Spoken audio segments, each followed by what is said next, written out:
Good morning बेटा। ਅੱਜ बेटा ਜਿਹੜਾ ਟੌਪਿਕ ਕਰਨਾ ਅਸੀਂ ਉਹ ਹੈ physical meaning of angular momentum. ਇਹਦੇ ਲਈ ਤੁਸੀਂ ਡਾਇਗਰਾਮ ਦੇਖ ਰਹੇ ਹੋ। ਆਪਾਂ ਡਾਇਗਰਾਮ 'ਚ ਇਹ ਸ਼ੋ ਕੀਤਾ ਕਿ ਕੋਈ ਪਾਰਟੀਕਲ ਹੈ ਜਿਹੜਾ ਐਕਸ ਵਾਈ ਪਲੇਨ ਵਿੱਚ ਰੋਟੇਟ ਕਰ ਰਿਹਾ। ਮੰਨ ਲਓ ਉਹਦੀ ਪੋਜੀਸ਼ਨ ਟੀ ਟਾਈਮ ਬਾਅਦ ਪੁਆਇੰਟ ਏ 'ਤੇ ਹੈ, ਅਤੇ ਜਦੋਂ ਪੁਆਇੰਟ ਏ 'ਤੇ ਹੈ ਉਹਦਾ ਪੋਜੀਸ਼ਨ ਵੈਕਟਰ ਜਿਹੜਾ ਓਰੀਜਨ ਉਹ ਤੋਂ ਉਹ ਹੈ ਆਰ ਵੈਕਟਰ। ਕੁਛ ਟਾਈਮ ਬਾਅਦ ਉਹ ਪਾਰਟੀਕਲ ਜਿਹੜਾ ਡੈਲਟਾ ਟੀ ਟਾਈਮ ਬਾਅਦ ਪੁਆਇੰਟ ਏ ਤੋਂ ਬੀ ਤੱਕ ਆ ਜਾਂਦਾ, ਅਤੇ ਇਹਦਾ ਜਿਹੜਾ ਪੋਜੀਸ਼ਨ ਵੈਕਟਰ ਬੀ ਪੁਆਇੰਟ ਦਾ ਹੋਏਗਾ ਓਰੀਜਨ ਤੋਂ ਉਹ ਬਣ ਜਾਏਗਾ ਆਰ ਪਲੱਸ ਡੈਲਟਾ ਆਰ। ਹੁਣ ਜਿਹੜੀ ਇਹਨੇ ਡਿਸਪਲੇਸਮੈਂਟ ਕਵਰ ਕੀਤੀ ਹੈ ਡੈਲਟਾ ਟੀ ਟਾਈਮ ਵਿੱਚ ਉਹ ਸਾਡੇ ਕੋਲ ਆਏਗੀ A B vector is equal to R plus delta R minus R vector. तो डिस्प्लेसमेंट साढ़े को आ गई आर कैंसिल हो जाएगा डेल्टा आर वैक्टर। हुण आपां इहदे विच ਕੀ ਕੀਤਾ ਕਿ ਉਹ ਤੋਂ ਇੱਕ ਪੈਰਲਲ ਲਾਈਨ ਡਰॉ ਕੀਤੀ ਹੈ ਏ ਬੀ ਦੇ ਪੈਰਲਲ ਉਹ ਸੀ ਆਪਾਂ ਪੈਰਲਲ ਲਾਈਨ ਡਰॉ ਕਰਤੀ। ਹੁਣ ਜੇਕਰ ਏ ਬੀ ਸਾਡੇ ਕੋਲ ਡੈਲਟਾ ਆਰ ਹੈ ਤਾਂ ਉਹ ਸੀ ਵੀ ਡੈਲਟਾ ਆਰ ਵੈਕਟਰ ਹੋਏਗਾ। ਤਾਂ ਇਹ ਦੇਖੋ ਹੁਣ ਸਾਡੇ ਕੋਲ ਪੈਲੋਗ੍ਰਾਮ ਬਣ ਗਏ ਓ ਏ ਬੀ ਸੀ। ਹੁਣ ਇਸ ਪੈਲੋਗ੍ਰਾਮ ਦਾ ਆਪਾਂ ਏਰੀਆ ਫਾਈਂਡ ਕਰਨਾ। area of parallelogram O A B C ये साढ़े को आएगा ए बी इंटू ओ ए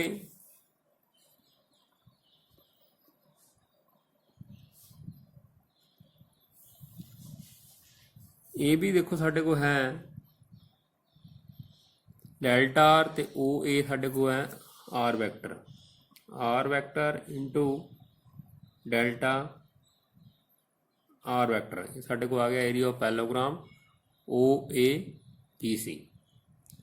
हुण जेकर आपां इहदे विच साढ़े को ट्रायंगल हैगी आ ओ ए बी इहदा एरिया फाइंड करना होवे area of triangle O A B. तो ये ट्रायंगल आ देखो दो ट्रायंगल बन रही हैं ओ ए बी, दूसरी है ओ बी सी। ठीक है, हुण ये ट्रायंगल है ओ ए बी इहदा जिहड़ा एरिया वो पैलोग्राम दे एरिए का हाफ होएगा, half into area of parallelogram O A B C, half into area of parallelogram आप लिखा है R into delta R into delta R नाल वैक्टर साइन डेल्टा आर।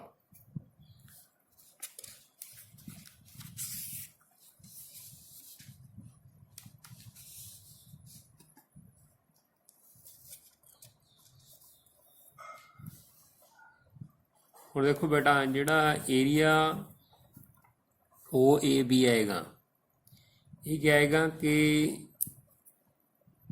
जिहड़ा वैक्टर है ਉਹਨੇ ਜਿਹੜਾ एरिया ए तो लैके बी तक स्वैप्ट किया, मतलब ये वाला एरिया जिहड़ा वैक्टर साडे को स्वैप्ट किया वो आपां एरिया फाइंड करना।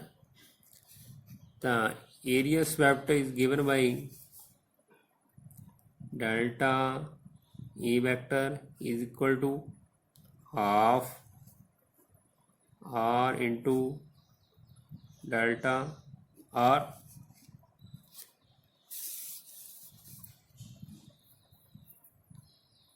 ਹੁਣ ਜੇਕਰ v ਵੈਕਟਰ ਜਿਹੜੀ ਹੈ ਉਹ ਪਾਰਟੀਕਲ ਦੀ ਵੈਲੋਸਿਟੀ ਹੈਗੀ ਹੈ ਪੁਆਇੰਟ A ਤੇ। ਤਾਂ ਵੈਲੋਸਿਟੀ ਜਿਹੜੀ ਹੈ if v vector is the velocity of particle at point A, ਤੇ ਵੈਲੋਸਿਟੀ ਜਿਹੜੀ ਹੈ ਉਹ ਸਾਡੇ ਕੋਲ ਆਏਗੀ displacement over time, displacement over time. इतों वेलोसिटी जी साढ़े को आ गई, this is equal to displacement. देखो इन्हें ओ तो लैके ए तक वो है साढ़े को आर वैक्टर, ते टाइम जिहड़ा हैगा वो सीगा साढ़े को डेल्टा टी। ए तो लैके बी तक साढ़े को टाइम सीगा डेल्टा टी।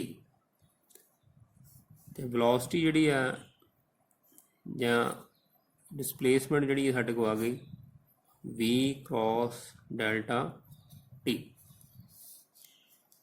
इनू आपां इस क्वेश्चन च पुट करांगे। इनू क्वेश्चन नंबर 1 मान लो, पुट इन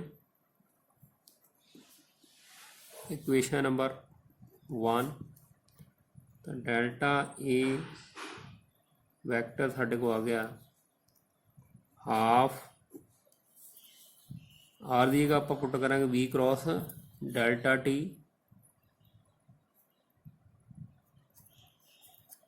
एक थोड़ी जी साढ़े को मिसटेक हुई है कि डिस्प्लेसमेंट जी आ ए तो लैके बी तक डेल्टा आर आनी सी, तो डेल्टा आर साढ़े को आ गया वी क्रॉस डेल्टा टी। हुण डेल्टा आर नूं आपां पुट करना है, डेल्टा आर इत्थे आर क्रॉस डेल्टा आर साढ़े को आ गया वी क्रॉस डेल्टा टी। हुण जेकर पी साढ़े को है linear momentum of particle, if P is the linear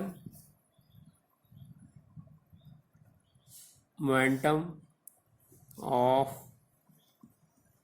particle, तो लीनियर मोमेंटम जिहड़ा हुंदा है this is equal to product of mass and velocity. तो वेलोसिटी इत्थों आएगी, velocity is equal to P over M, that is linear momentum over mass of particle.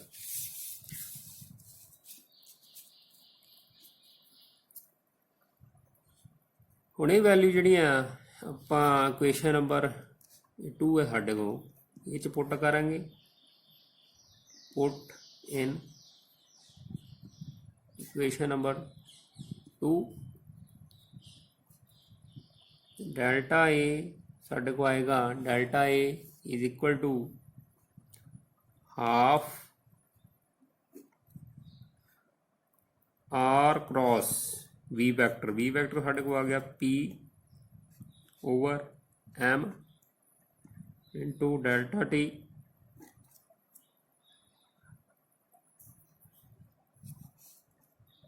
Delta A over delta T इधर जाके divide हो गया, delta T half नाल M जिहड़ा वो भी आपां कॉमन कर लेंदे 1/2 M R cross P.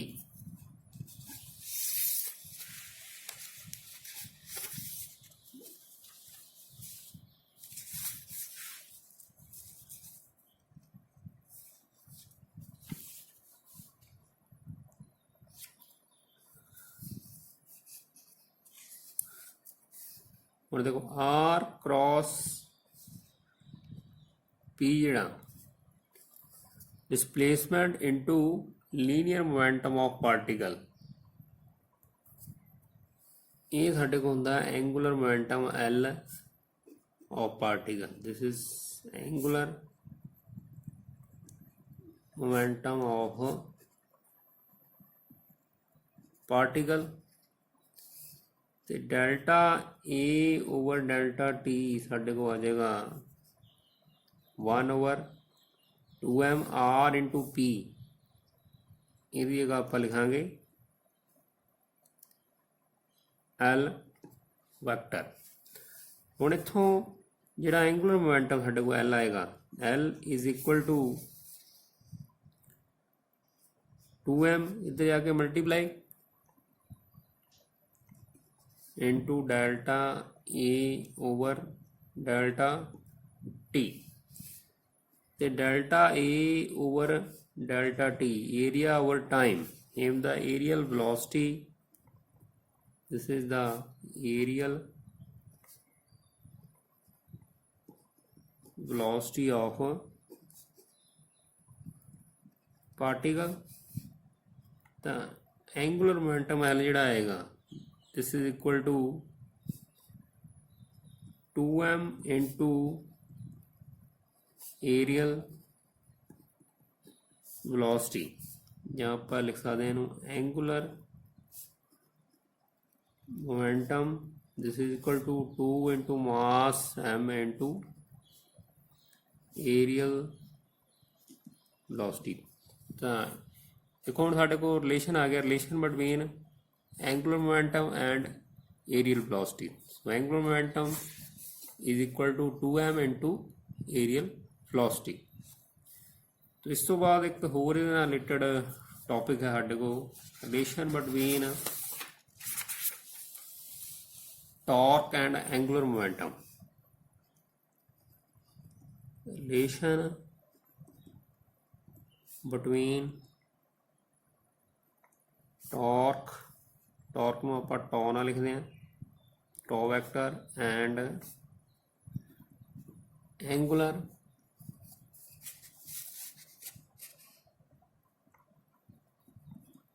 Momentum L vector. ये आप रिलेशन करांगे। We know that angular momentum L vector is equal to R cross P। ये पर एक नोट्स ਜਿਹੜੇ ਪਹਿਲਾਂ ਆਪਾਂ ਡਿਸਕਸ ਕੀਤੇ ਆ ਜਾਂ ਤੁਹਾਨੂੰ ਸੈਂਡ ਕੀਤੇ ਉਹਦੇ ਵਿੱਚ ਐਂਗੂਲਰ ਮੋਮੈਂਟਮ ਲਈ ਜਿਹੜਾ ਰਿਲੇਸ਼ਨ ਸੀਗਾ, angular momentum L is equal to R cross P। P ਕੀ ਇੱਥੇ ਲੀਨੀਅਰ ਮੋਮੈਂਟਮ ਆਫ ਪਾਰਟੀਕਲ। ਹੁਣ ਇਹ ਜਿਹੜੀ ਇਕੁਏਸ਼ਨ ਹੈ ਇਹਨੂੰ ਆਪਾਂ ਡਿਫਰੈਂਸ਼ੀਏਟ ਕਰਾਂਗੇ with respect to time T।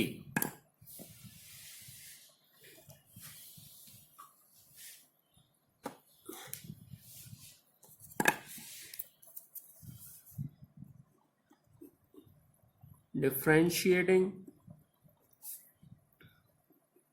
both sides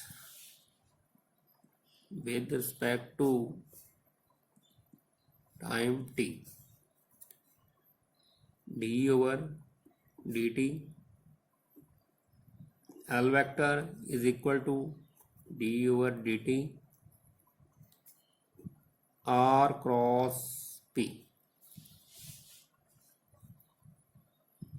dl over dt is equal to, ਹੁਣ ਦੇਖੋ ਜਦੋਂ ਰਾਈਟ ਹੈਂਡ ਸਾਈਡ ਨੂੰ ਡਿਫਰੈਂਸ਼ੀਏਟ ਕਰਨਾ ਤਾਂ ਇੱਥੇ ਫਾਰਮੂਲਾ ਆਪਾਂ ਅਪਲਾਈ ਕਰਾਂਗੇ d over dt x into y ਵਾਲਾ।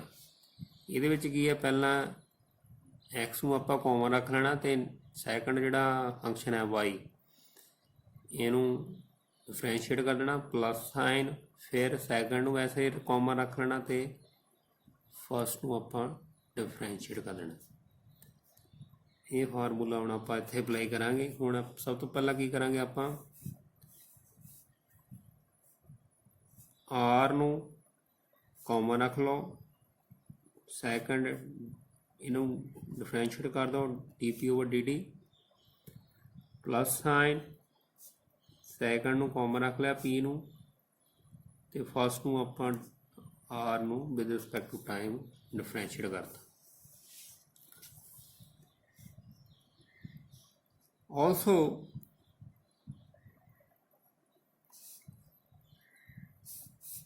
D R over D T यानी कि डिसप्लेसमेंट ओवर टाइम ये साढ़े को ਹੁੰਦਾ ਵੈਲੋਸਿਟੀ ਦੇ ਇਕੁਅਲ ਤੇ rate of change of linear momentum D over D T Newton's second law ਦੇ ਮੁਤਾਬਕ ਇਹ ਹੁੰਦਾ ਫੋਰਸ ਐਫ ਦੇ ਇਕੁਅਲ ਤਾਂ ਸਾਡੇ ਕੋਲ ਇਕੁਏਸ਼ਨ ਬਣੇਗੀ ਇਹ ਵਾਲੀ ਡੀ ਐਲ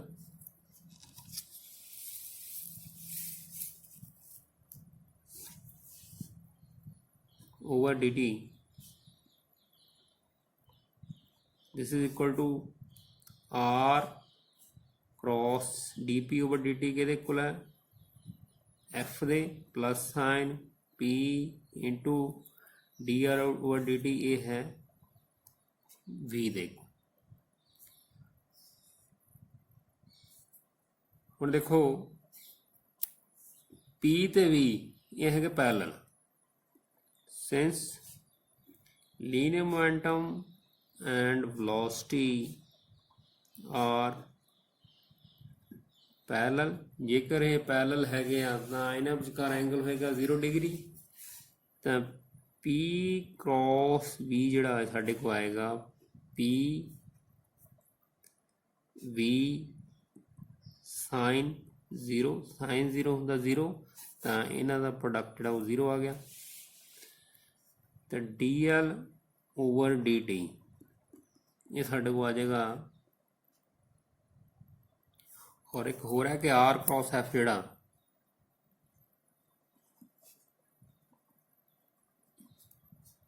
डिसप्लेसमेंट इंटू या परपेंडिकुलर डिस्टेंस इंटू फोर्स ये टॉर्क दे एकल होंगे तो आर क्रॉस एफ ये आ गया टॉर्क टॉ प्लस ਇਹਦਾ प्रोडक्ट P क्रॉस B ये साढ़े को आ गया 0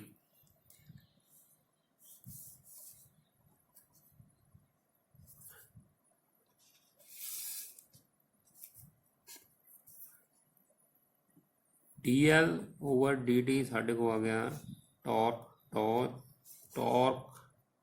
टॉन लिख सकते this is equal to DL over DT तो टॉर्क जो साढ़े को आ गया therefore torque is equal to time rate of change of angular momentum D L over D T की आ गया time rate of change of angular momentum therefore torque is equal to time rate of change of angular momentum so ये साढ़े को relation आ गया relation between torque tau and angular momentum L torque is equal to time rate of change of angular momentum so इस नाल ही बेटा ये topic साडा इत्थे कंप्लीट हुंदा है जल्द ही नवे टॉपिक दे नाल फिर मिलांगे thank you and have a nice day.